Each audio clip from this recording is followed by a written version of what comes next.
So yeah, welcome everyone. Good morning. Are you ready for this new edition? Yeah. All right. Um, Actually, I'm a bit nervous because I've heard lots of good things about this conference. It's the first time I'm here, and I was like waiting for the day to come, and I like literally experienced this from the inside, and it's way more than I was thinking. So thank you, thanks to everyone, really. So yeah, today's keynote is about what's coming next to Angular, like for the Angular framework, but also the Angular ecosystem. So we will cover a couple of topics. Sadly, we will not be able to cover all of them, but I want to just make sure to highlight some of the most exciting topics coming next. So we'll talk about the next build system coming to Angular and Angular community, and also probably you already heard about schematics inside the CLI. A couple of news about the CDK and the material design UI components, and of course, Angular elements and Ivy, and I'm sure you already know about this. So, but first, before we start, I just want to give a shout out to the community, to the Angular community, because without the community, Angular is just a tool. And Angular actually is way more like, it's not about just the tooling we use every day, it's about the people that use it, so that's us, you. And also, it's about the people that making the tools. That's the Angular core team. And that's, like we have a great community, and really great community, and that's made possible thanks to our code of conduct. So I'm sure everyone knows about code of conduct in the Angular community, and probably you all have read it.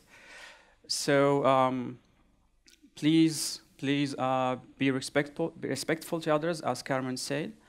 And if you experience any things that makes you uncomfortable, please reach out to anyone from the Angular team or our GDEs to report that. And also, before we talk about this, also if you see someone makes a great app or published a great article that you like, please also tweet about this and let everybody knows about that. We don't want to only report bad news and bad stuff. Please report also good stuff. So I guess everyone has seen the State of JS survey this year. Who did see it? Okay. Couple of hands, yeah. I just want to report something because something that really bugged me. The thing is, the team behind the State of JS actually reported that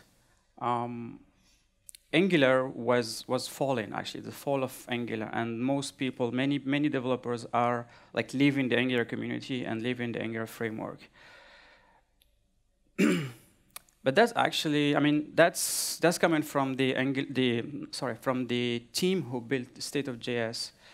They actually didn't differentiate between AngularJS and Angular. So the data here, the figures, are for both frameworks.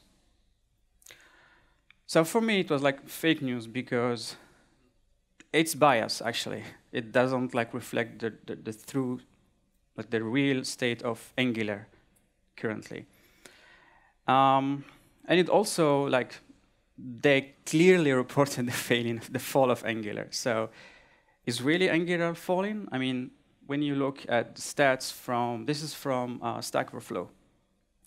The survey, they had maybe 100,000 of respondents.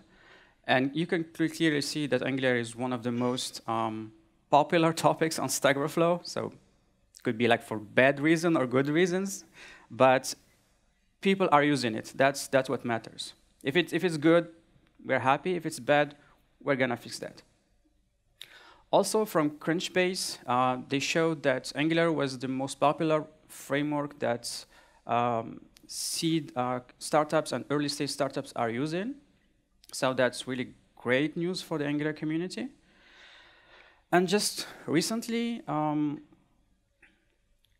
like 3 or 4 days ago, the Angular docs crossed the milestone of 1.5 million active visitors.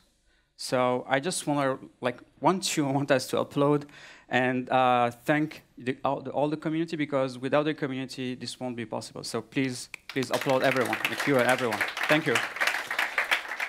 So from my side, I tried to did like a non-scientific poll on Twitter. We had like more than 3,000 respondents. I was really happy actually to see like most people are using Angular 6. So that means that the upgrade path and upgrade process is working, and we're really happy about this. And by the way, if you're experiencing any issues upgrading from previous, like from Angular, not AngularJS, from Angular to the most recent version, please report that so we can try to help. So clearly, is it the fall of Angular? I don't think so, so definitely not. And I just want you today to reach out to your PM and your business people at your companies to tell them that Angular is not falling. And with all the things I'm trying to highlight today, you will clearly see that the future of Angular is bright. So again, my name is Wassim. I work as a head of open source at SFEIR in France, in Paris. So basically, I work on open source there for the company. You can find me on the internet, mostly active on Twitter. Also, I'm part of a couple of core team members, leading a couple of apps like xlayers or Klingon, co-authoring the Compodoc tool. I guess, who knows Compodoc? Who use it? Nice, okay, I like that. I was also part of the original Angular Universal team with Patrick and Jeff. And I'm also happy to be part also of the Angular console team. And I would like to thank Victor for inviting me to join the Narwhal console team. And also, I have a surprise at the end of my talk. It's an idea that I want to share with you, an initiative, and I would like to get your feedback just to see if we need to invest more time on this or no. And also, I have another news to share with you today. So I was really, I wanted to keep it for the conference and not just tweet it out this morning. I'm happy actually to join the Angular core team as a contributor. And I will be working with Minko, Zhechev, and Alex Eagle, and Hans, and Philip to improve the tooling and the CLI with Bazel integration, and also a couple of other fun projects. Thank you. Yeah, and by the way, also a member of the GDE program for Angular, Google Assistant, and the GCP, mainly on serverless and cloud-native applications. So if you have any question about this, we can chat later on after the talk or during the day. So, back to our talk. As an Angular user or an Angular developer, you probably know about the core team, the core values of the Angular core team and the Angular community. So Angular is about building apps that users love to use, but also apps that developers love to build. And of course, we want a community where everyone is feeling safe and feeling welcome. So that's not a surprise when you see that starting from Angular 6 through 7, and I believe 8 as well, the team has been focusing about improving the developer experience. And when you improve the developer experience, when you give the developers the best tools, the right workflow, I'm sure they would build a great user experience for your customers, so everyone would be happy. And that also the reason why the team has been also focusing on building a fully supported ecosystem and fully integrated with all these tools, like from material design to the CLI to the framework itself, universal, everything. It's a fully features framework that we all love. And with all of these components and this ecosystem, I'm sure that like making and building modern front-end application would be a breeze for everyone. So first topic I want to highlight today is the schematics, or how to extend the Angular CLI.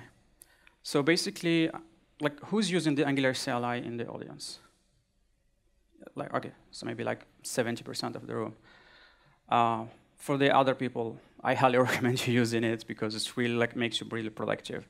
So when you use the Angular CLI to scaffold a new application or build or test or whatever, you are actually calling a under the hood, calling a schematics. So ng-new, ng-test, ng-build, those are under the hood are only like schematics that's being run by the CLI.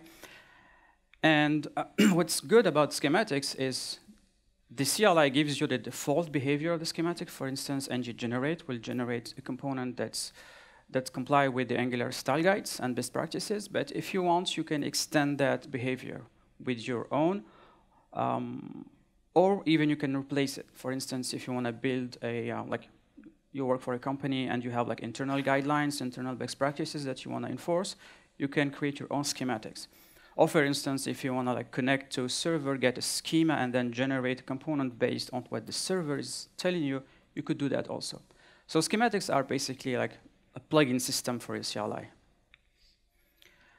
Starting from 6, we had this ng-update command. So this is one of the first effort that the core team has done to help us migrate from like previous versions. So you basically just run ng-update with a package, and the schematic, the update command will like refactor everything, update all the core dependencies to the right version, to the correct version, and you should be ready to go. I mean, you should be on the next version. And if you want to experiment with the experimental stuff, just pass the -- next. There is also ng-add command, another schematic, where you would use it like to add a new dependency to your app. For instance, just call ng-add Angular POA, and then you would have a progressive web app ready, like configured automatically with a service worker, with the manifest, with everything. And there are like lots and lots. I mean, a couple of already available schematics. Stephen has made a nice video about it. So here he's running the Angular material. He's actually extending the generate command with the material, where he generates a dashboard, but actually you can also generate other components. And then just call the new component, and then you have it. Like takes like literally like 5 seconds. So schematics are open platform, so everyone can start building their own. And if you do, please share that with us. You can also like create your own with installing the schematic CLI, and it would scaffold like the minimal folder, minimal structure for you, so you can start working. So for this reason, I started like on March this year, this thread on the CLI repo, where I wanted actually to like find something where we can like have some sort of store where you can like look only for schematics. So that's like really like a prototype. It's not actually part of anything. Just I made this up like for one evening to demonstrate how we could imagine this. So I'm sure we will like. That would be like not this one, but the idea of having a centralized store or something like that. That's something I really believe in. And the search engine behind this prototype was made available thanks to Algolia, so thanks to them. In version 7, on the CLI side, we had a new feature, which is like interactive prompts. So there, where you like have a schematic ask you questions in order to like generate the right stuff. For instance, if you want a component or an app with CSS or less, or if you want to include like other schematics as well, so that's more interactive. And we also had new support for TypeScript v3, Node 10, and there is also an option to generate, like have a build profiling, so you can share it with the team or like use it to debug your app if there is something wrong. And starting from v7, the core team is considering that the CLI is stable enough to be used. I mean, it was already stable, but this is stable enough for Google to be using it inside, because Google was not using the CLI before that. And also coming up probably in 7 dot something, like minor version, we probably would have support for Bazel. I would talk about Bazel afterwards. So that would be an opt-in support. So just, again, install, or here we are creating a new application with Bazel as a build orchestrator, or you can extend your existing project with ng-add angular/Bazel. All right, so Hans has written this blog post on February, so it's still up to date, even if it's like old, about schematics. So it's really detailed blog post about this new API. And also, we now have a documentation for the CLI. So you can check it out, and it's stable. Okay, next topic. I think I'm going to speed up because I have lost the cover. Bazel. Bazel is like the Daft Punk, actually.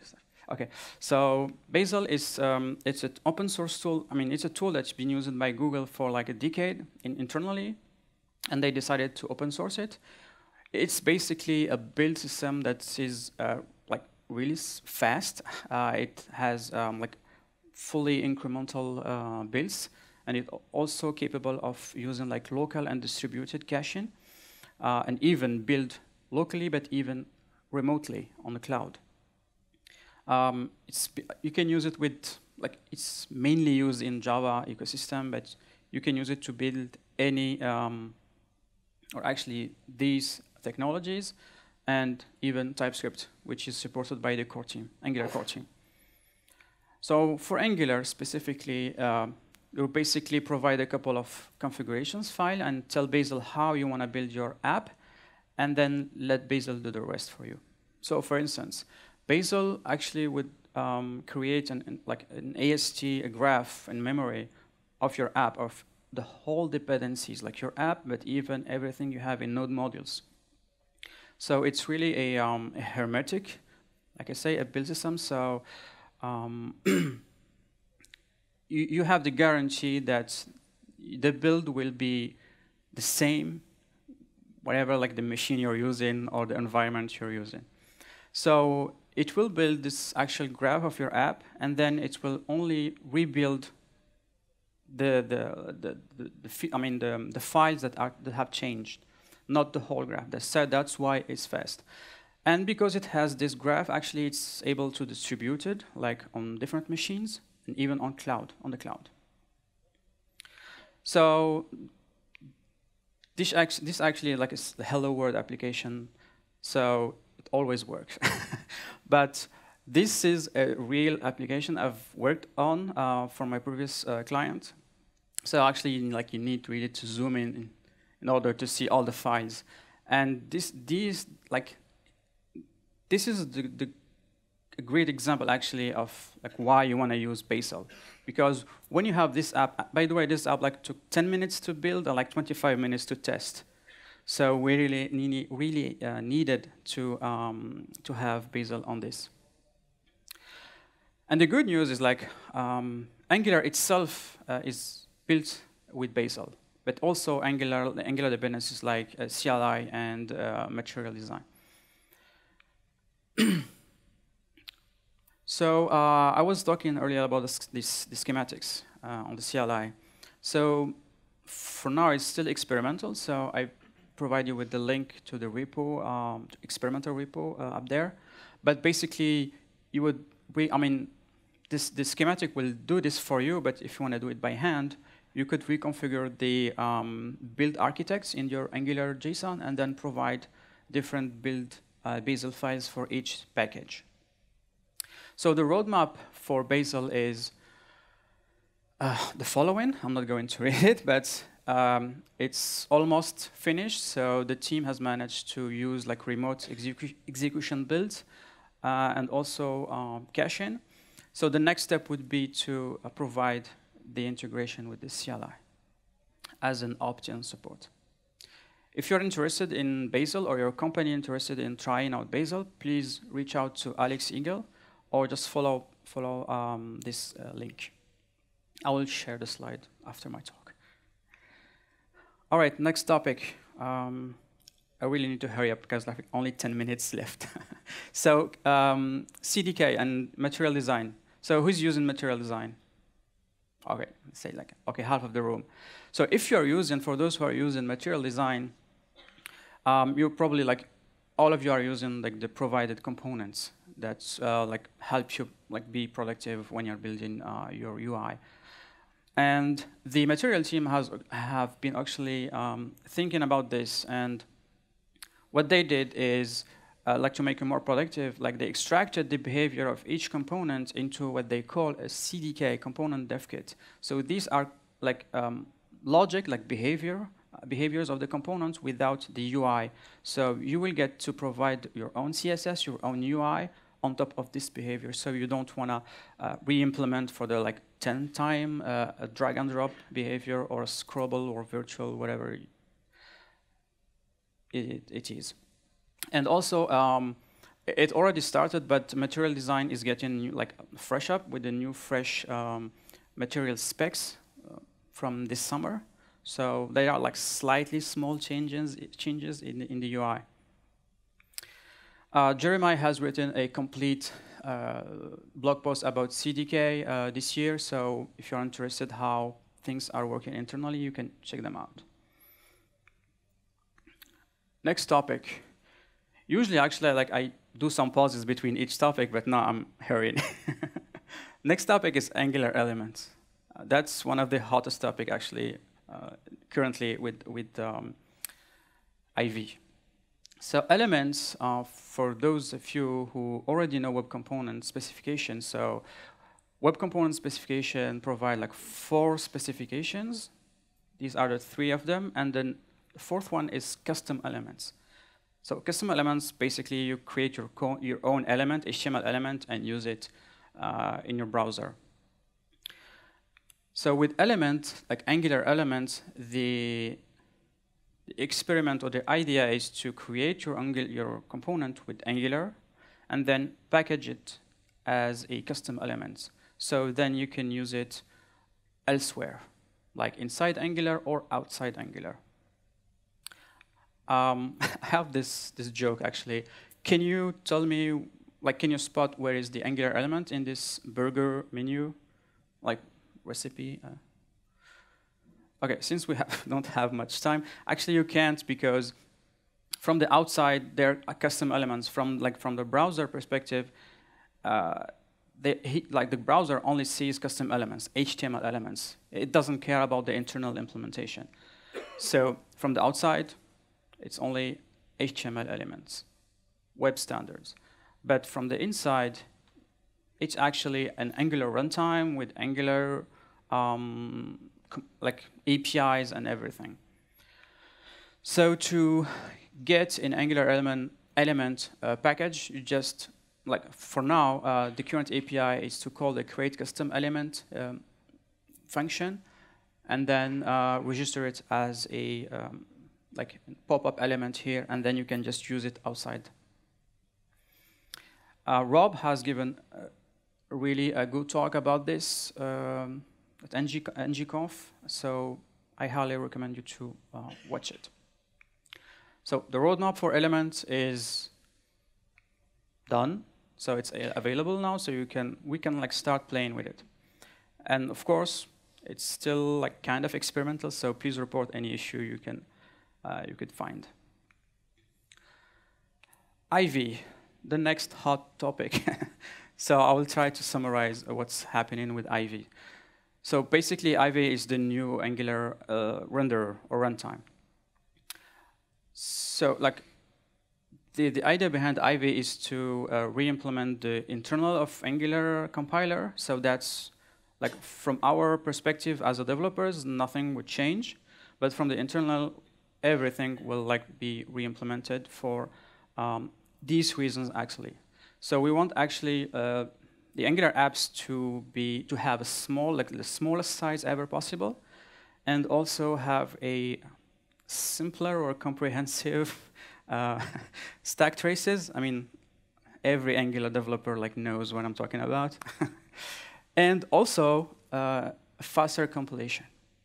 Like we want our app to build even faster, and like combine this with Bazel. Like, can you imagine like how fast we would have like our package done? And also, the most important thing for the Angular core team is to provide a non-breaking changes. So Ivy was designed from the ground up to be a non-breaking API. That's really important, because like even internally at Google, like many teams inside Google are using Angular as well. So you don't want to break that. So smaller size is actually made possible with a new instruction set, the new code generation that Ivy can provide.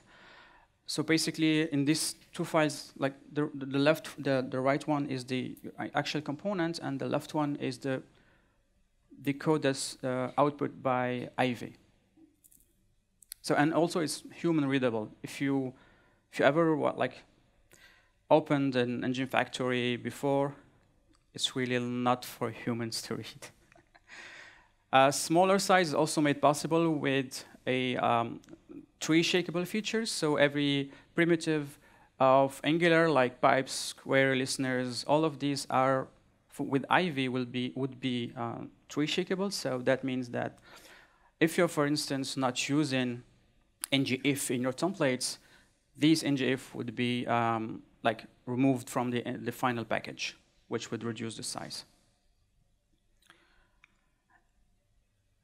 So the Angular team has actually had an initial goal target of 10 KB for Angular, and then like with all the work they've done, they managed actually to reach 2.7 KB. So just be careful. This is like a Hello World application, but this is a good measurement for the team, so they know where they're headed.